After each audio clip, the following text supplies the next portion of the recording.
On this episode of Watch Stuff With Us, more MrBallen videos.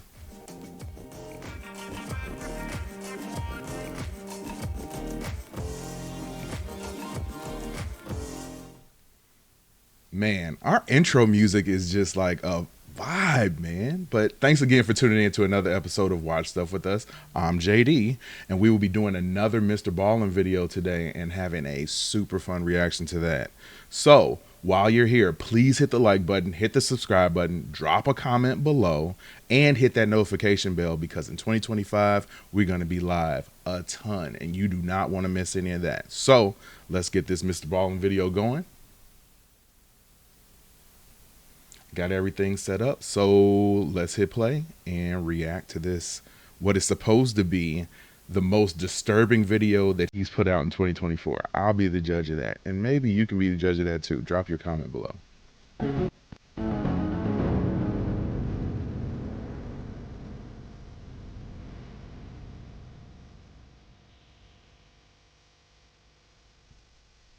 At 1 p.m. on November 2nd, 2020, an older man named Marcel Terray stood in his backyard hanging damp clothes on a clothesline.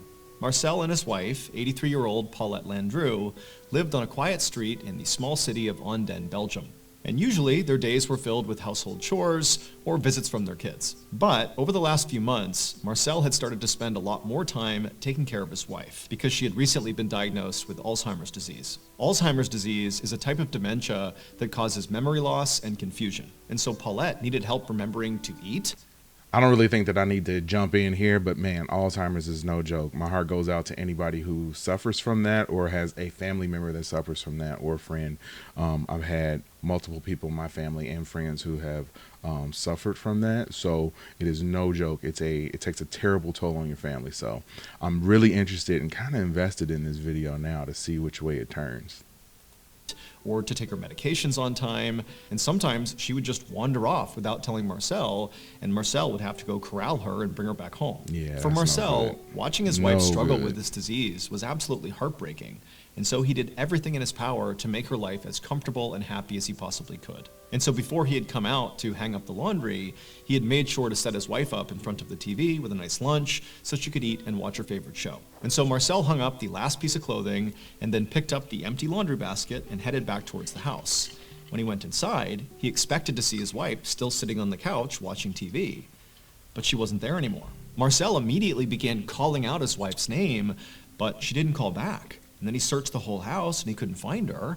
And so starting to panic, he went outside, he searched the outside of the house, she wasn't there. He even knocked on some neighbors' doors, but they hadn't seen her. And so at this point, Marcel was very scared, given the fact that his wife had Alzheimer's and could easily wander off and put herself in a very dangerous situation without even knowing. And so instead of waiting any longer to just hope she showed up again, he picked up the phone and he called the police. Less than an hour later, Marcel stood outside of his house looking at helicopters flying overhead, and he knew at least half a dozen officers were spread out around the neighborhood, knocking on neighbors' doors. There were canine units searching. At least they had a good area. response. I mean, something like that goes on down in the U.S. Marcel was and glad I don't to know see if anybody's that clearly coming the out here police like had taken that. the search very seriously, and so he was confident that they would find his wife, and that hopefully she'd be okay. But the hours kept ticking by, and as the sun began to go down, there still was no sign of Paulette.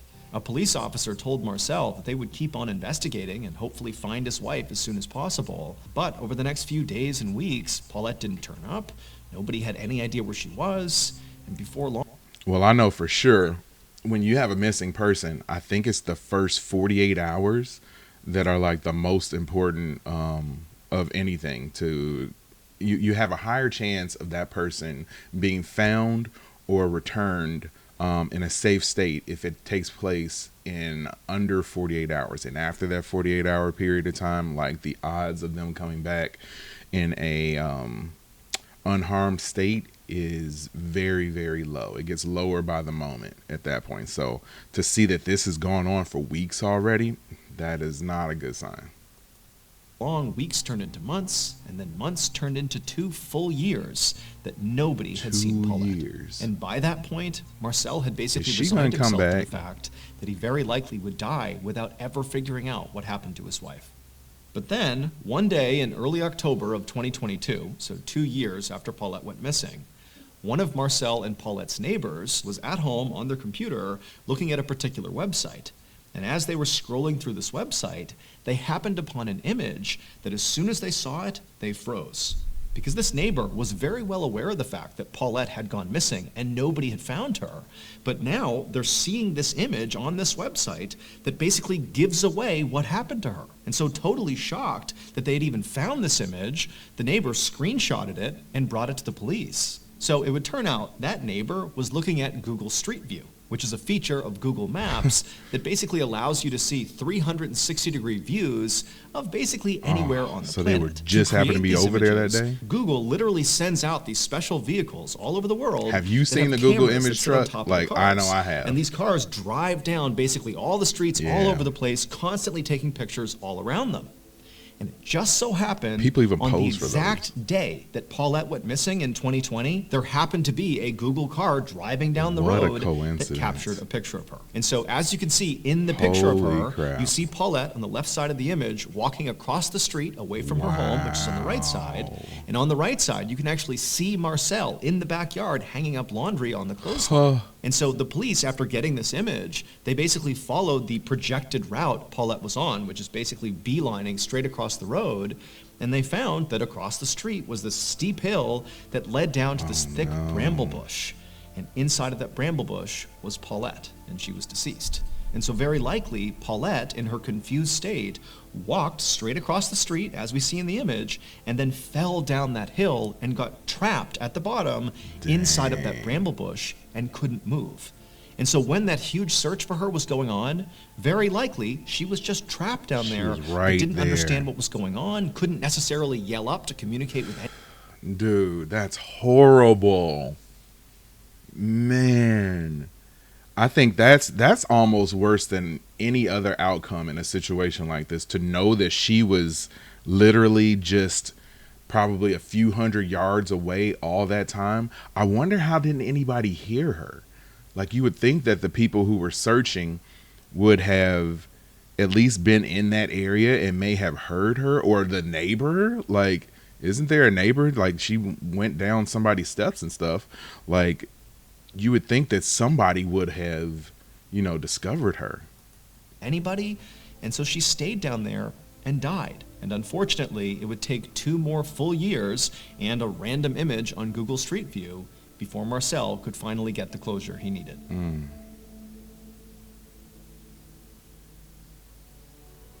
Thank you to BetterHelp for... Yeah, that's crazy, man. I'm going to go ahead and fast forward through his ad. I mean, I appreciate MrBallen for everything that he's done for this channel and getting and letting us review his stuff. But I mean, if you want to see his ad, you're gonna have to go check out his own video. All right, so here's number 2, escalation. Now, I don't think that first story was that disturbing. Like, it was kind of messed up, but I don't really think that it was like crazy disturbing or anything like that. But we'll see. We'll see about this next one.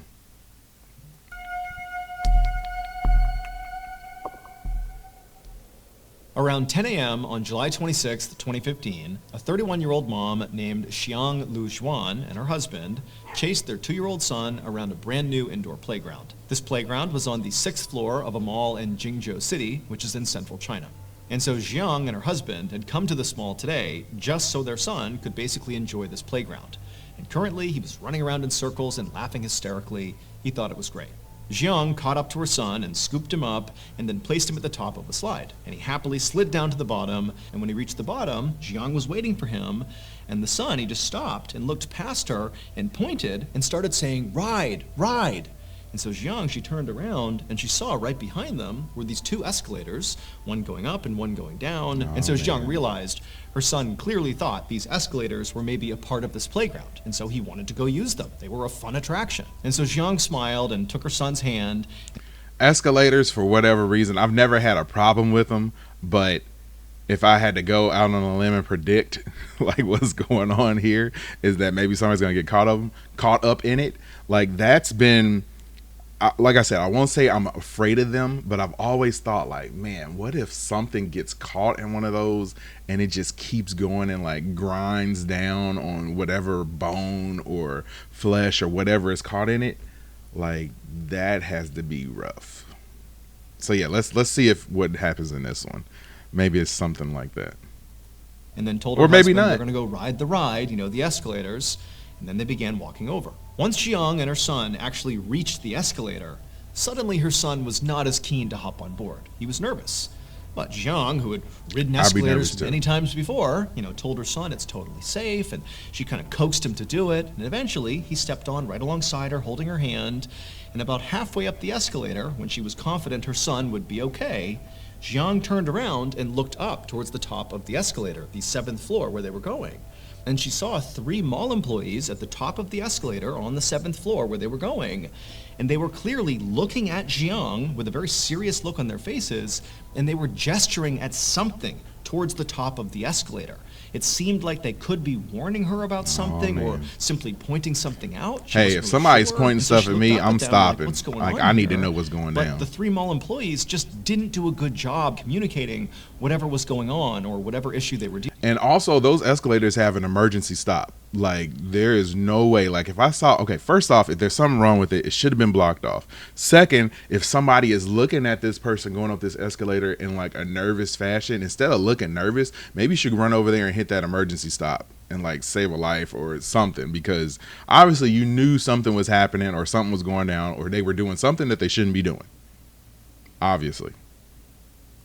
Dealing with. And so as a result, Jiang and her son just continued riding up the escalator, and as they got closer and closer, these mall employees continued to gesture at something happening on the 7th floor just beyond the escalator, and Jiang still totally confused. And then finally, when Jiang and her son reached the top and stepped off, Jiang suddenly understood what these employees were referencing, but by now, it was too late. Moments later, Jiang's husband, who was still down below on the 6th floor at the playground, he heard the sound of his wife and son screaming over near the escalator. And so instinctively, he bolted over to the escalator. He didn't see his wife, didn't see his son, and he began going up the escalator when someone at the top screamed at him to stop and get off the escalator. And so he did. And right then, a mall employee came running down the other side carrying his son, and this person handed the son over to Jiang's husband. And this employee, who clearly was completely shocked by whatever had happened up above, just shook their head.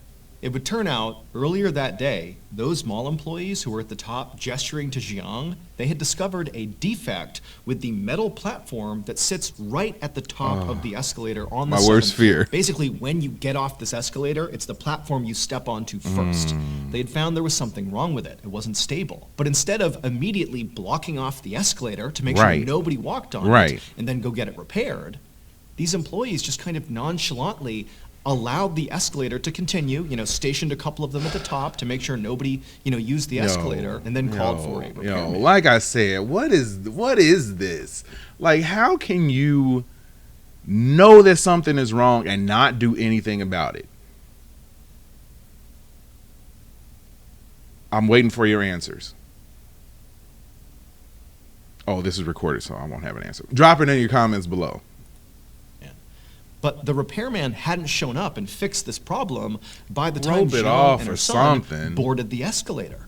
And these employees at the top knew there's this huge issue with the platform they're going to step on the second they get off, but they failed to communicate the danger to Jiang and her son as they were coming up. They just kind of broadly gesticulated that there was some issue up here and to sort of watch out for it. Turn it off. Jiang had no idea.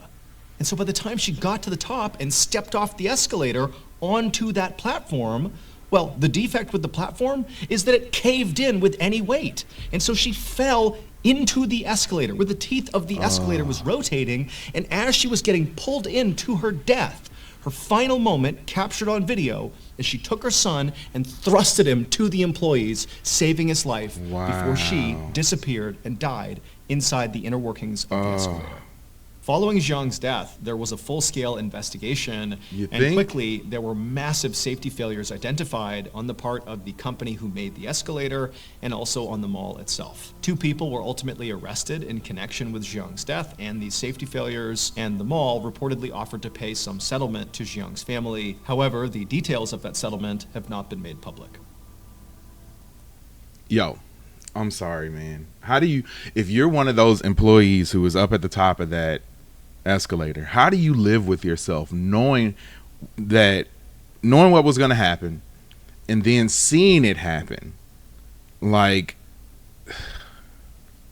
man, that's wild. That's wild. I don't get it. I don't get people sometimes. I think that's the easiest way to put it. I just don't get people sometimes. They do all sorts of things that don't make sense. And in this situation, you easily could have prevented someone's death. Easily. Like, all it would have taken is somebody running to the bottom. Like, I wonder how much time there was in between their realization that there was something wrong with the escalator to the point where this woman and the young boy were coming up. Because if there was any sort of gap in time, like, somebody could have easily ran down the other side of the escalator and roped it off, and, you know, not even saying turn it off. Maybe there wasn't a button there like I've seen on other escalators to turn them off. Maybe there wasn't, but could have easily did that. Something to prevent these deaths or that death. And now they just got to live with that fact that they let this happen. It's horrible. So MrBallen says that this is his most disturbing video. Like, that was disturbing, but it wasn't that disturbing. I've heard worse. I mean, no disrespect to the dead or their story, but I've heard worse. I'm expecting more out of you, MrBallen. You better bring it.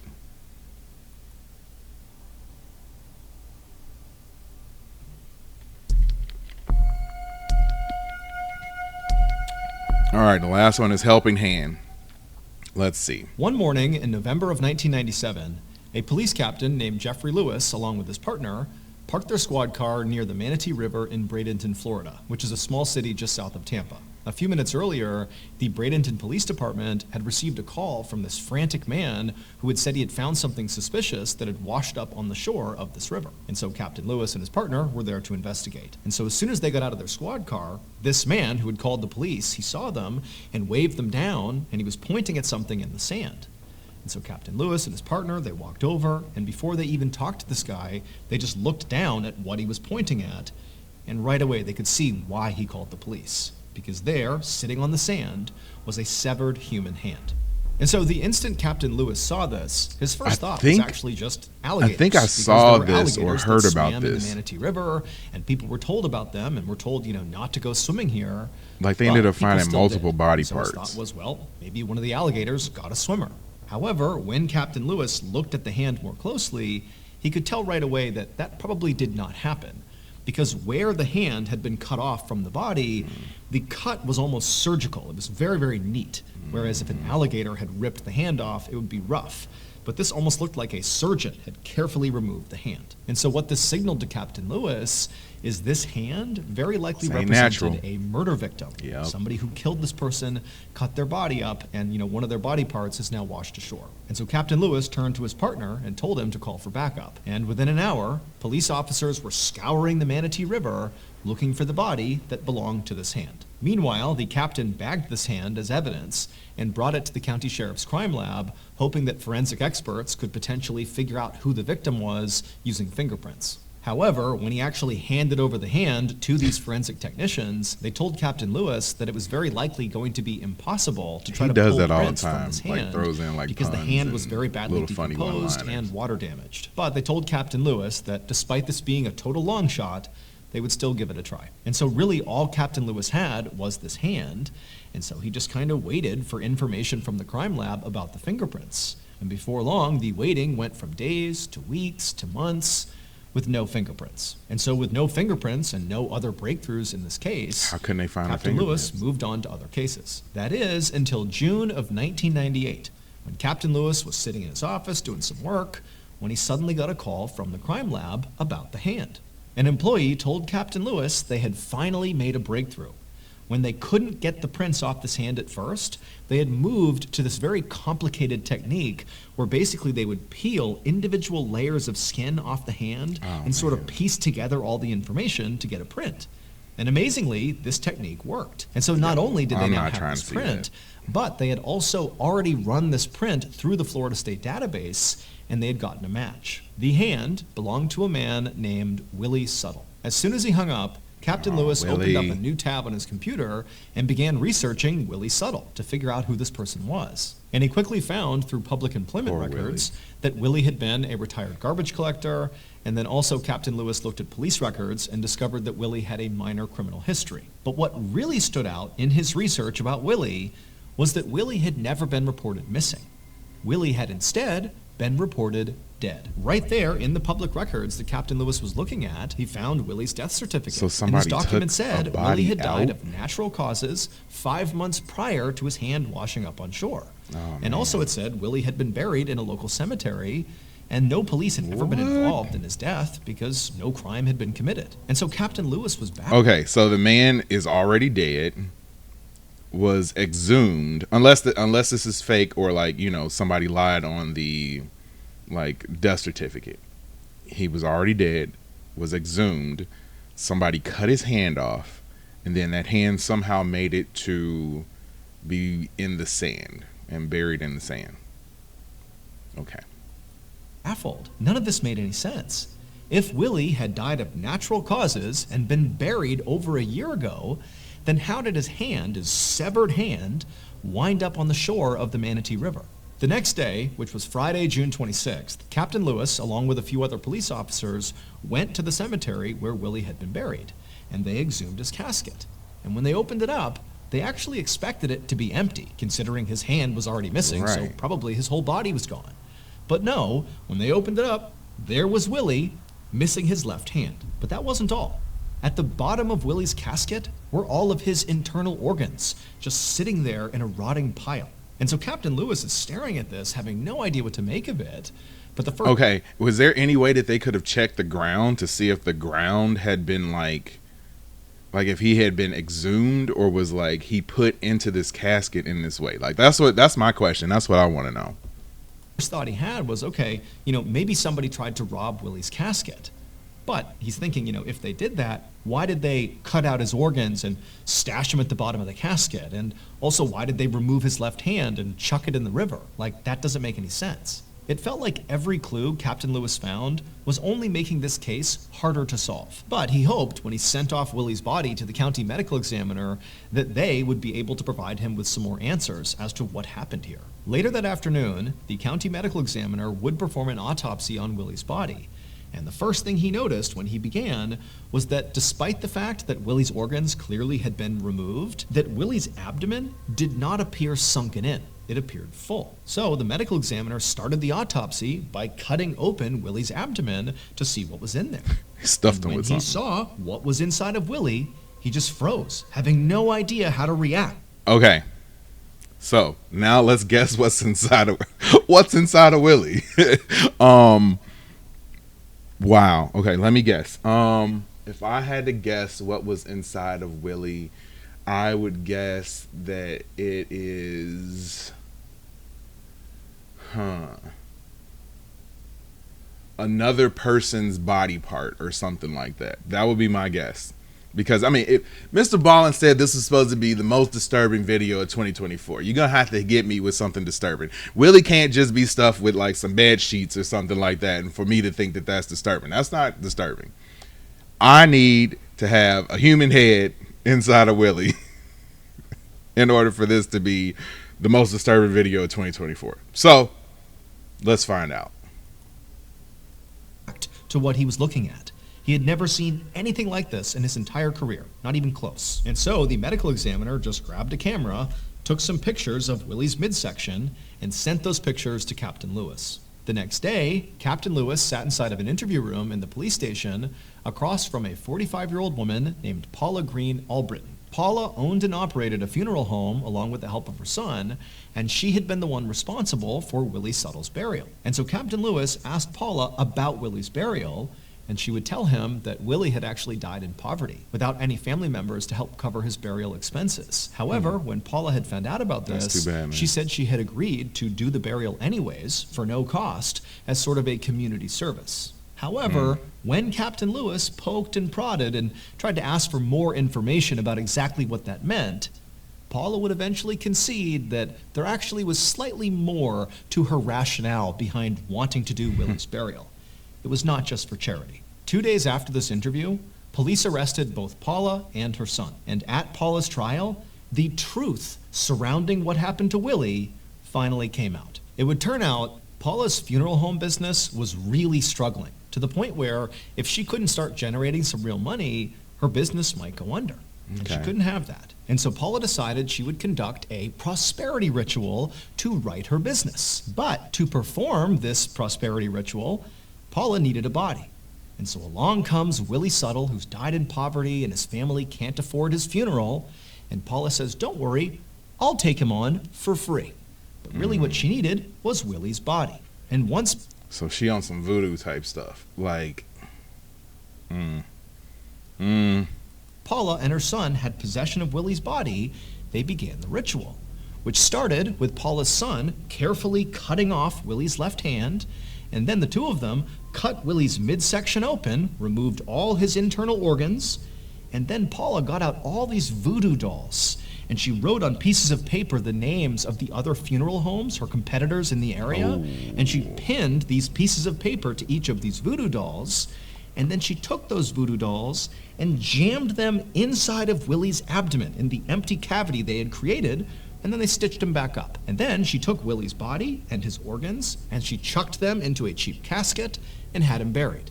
And then she also took the hand that her son had removed, she put it inside of a plastic bag, added some weight to it, and chucked it into the Manatee River. Paula believed this voodoo... Okay, maybe they're going to explain it, but why wouldn't she just put the hand in there too? Voodoo ritual would literally cause the owners of the other funeral homes, whose businesses she wrote down on the dolls and jammed inside of Willie's body, that this ritual would literally cause all of them to be struck down and killed, putting their businesses out of business, thereby leading to her business prospering once again. However, none of these things came to fruition. The ritual did not work the way Paula intended it to. Instead, the hand that she had thrown into the river ultimately washed ashore, and before long, the police figured out what Paula and her son had done.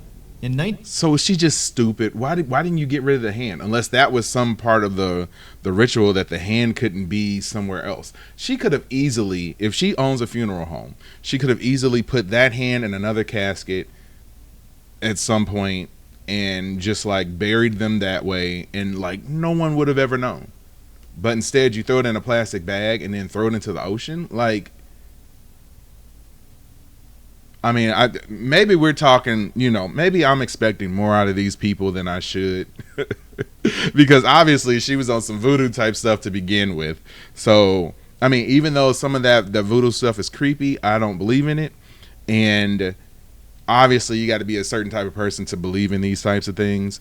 And yeah, maybe she just wasn't that bright. Maybe that's what it was. Let's call it that. Because if I was committing a crime, let's just say this isn't the way that I would go about doing it. 1999, so 2 years after Willie's hand had washed up on shore, Paula and her son were found guilty of desecrating Willie's corpse. Paula's son ultimately served 1 year in prison. As for Paula, her conviction was actually quickly overturned due to a technicality. It was discovered that during an interview with Paula, that police detectives told her that she could not be convicted if this ritual was part of a religious practice, that she was protected under the U.S. Constitution. And so Paula, who confessed to doing this ritual, did so by saying it was part of her religion. She practiced voodoo. I am a voodooist. Mm-hmm. And okay, I wonder, did she know that was going to be her sort of like out if she were to get caught? Because then I have to change this and say that she was a horrible genius if that was the case. If she knew that there was a loophole that said that, okay, if I do this under an act of my religion, then she'd be able to get away with it, then maybe she's a little bit smarter than I thought. I've survived because I know how to survive. Mm-hmm. And that's a part of my religion. And so in court, that confession was ruled inadmissible. And so she walked free. Here is a photo of the 12 voodoo dolls found inside of Willie's body, with the notes Paula wrote cursing her competition still attached. Are you the type of... Oh, man. So yeah, I feel like we need to unpack that a little bit. I take it back. She was pretty smart for a for a dumb person. Let's put it like that. There's no way that I would have thought that it would have ended like that. And I still don't think that this was like MrBallen's most disturbing video 2024. I've seen some more disturbing stuff, but that was an interesting case. I don't know. I use these videos as sort of a jumping off point for discussion, and I would love to continue this discussion in the comments below. Like, what do you think was the creepiest video of these three that we had today? If I had to guess, I would say the escalator one. The escalator one is rough. That was rough. And to think that it was preventable makes it even worse. So what do you think? Drop a comment below. And while you're here, please hit that like button, hit the subscribe button, hit the notification bell, because like I said at the beginning of this video, we're going to be doing so much live content that you will need to be notified every time we do it. And the only way of getting that is by hitting that notification bell, which works 75% of the time. I don't know what's up with YouTube, but sometimes that notification bell works, sometimes it doesn't. But you should click it just in case, and support our channel, man. We're out here grinding. We're trying to do as much as we can to bring some decent content to YouTube, some stuff that's entertaining for adults, but not going to be cursing, not going to be lewd. If you happen to have it on in the background with your kids watching, it is okay. So yeah, thanks for tuning in to this episode. Please do everything that I said before. Hit the like button, hit the subscribe button, drop a comment, and help our channel. So until next time, I'm JD. Peace out.